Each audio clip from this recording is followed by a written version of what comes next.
Apa itu Wahabi? Wahabi merupakan satu fahaman yang diasaskan oleh Muhammad ibnu Abdul Wahab. Fahaman ini dinisbahkan kepada nama bapaknya Abdul Wahab sebagai Wahabi, tidak kepada namanya sendiri sebagai Muhammadi. Ini adalah ijtihad ulama supaya umat Islam tidak keliru dengan ajaran Islam sebenar dari Muhammad sallallahu alaihi wasallam.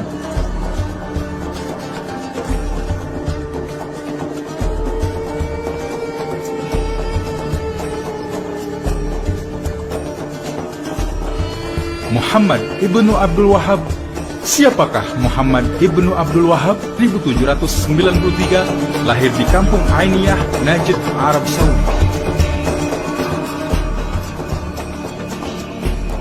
Ibnu Abdul Wahab adalah seorang yang lemah pikiran dan gagap.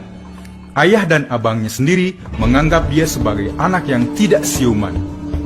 Ibnu Abdul Wahab sangat terpengaruh dengan ajaran Ibnu Taimiyah yang mengasaskan fahaman Mujassimah. Kemudian dia mengembara dan belajar di Basrah, berguru kepada Syekh Muhammad Al-Majmu'i. Syekh Muhammad Al-Majmu'i adalah Mr. Hamper, yaitu seorang orientalis dan agen Yahudi dari British.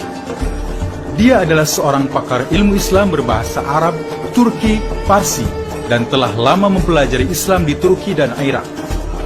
Mr. Hamper merasuah Ibnu Abdul Wahab dengan hadiah kawin mut'ah dua orang agen perempuan Yahudi yang menyamar sebagai muslimah. Ibnu Abdul Wahab kawin mut'ah dengan Safia di Isfahan dan Asia di Siraj. Maka dengan mudah Yahudi mencatur Ibnu Abdul Wahab semau-maunya mengajar aliran baru dalam Islam sesuai dengan perancangan Yahudi. Dengan ajaran baru itu, Ibnu Abdul Wahab kembali ke kampungnya, namun ditentang dan diusir oleh bapaknya, seorang ulama Sunni. Kerjasama Yahudi, keluarga Al-Saud, dan golongan Wahabi membentuk kerajaan Arab Saudi.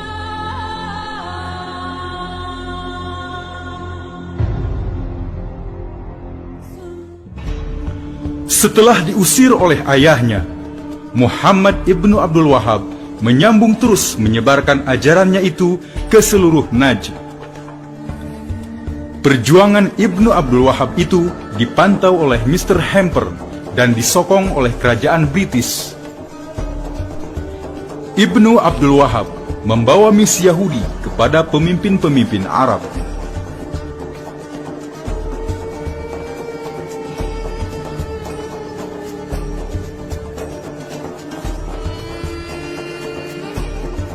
Pada tahun 1747, Ibnu Abdul Wahab bertemu dengan Muhammad ibnu Saud.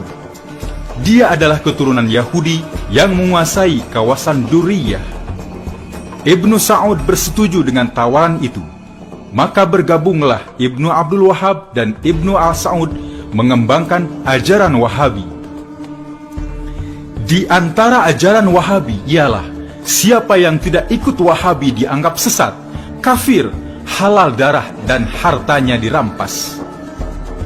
Dengan fatwa Wahabi ini, maka orang-orang yang tidak ikut ajaran Wahabi dibunuh dan hartanya dirampas. Kaum Wahabi melancarkan perang di dalam dan di luar wilayah Najd, seperti Yaman, Hijaz, daerah sekitar Syria, dan Irak. Mereka membantai 300 laki-laki di kampung Al-Fusul, di wilayah kota Al-Ahsa, dan merampas harta milik mereka. Pasukan Ibnu Saud dan Ibnu Abdul Wahab itu terus melakukan kekejaman ke seluruh Arab. Siapa yang taat kepada ajarannya wajib berbaiat. Bila melawan, wajib dibunuh dan harta miliknya dirampas. Di antara umat Islam yang paling banyak dibunuh pasukan ini adalah keturunan Rasulullah sallallahu alaihi wasallam. Namun, ada di antara keturunan Rasulullah sallallahu alaihi wasallam yang sempat melarikan diri ke Malaysia dan Indonesia. Peninggalan Rasulullah sallallahu alaihi wasallam dimusnahkan supaya umat Islam tidak lagi membesarkan Rasulullah sallallahu alaihi wasallam dan keturunannya.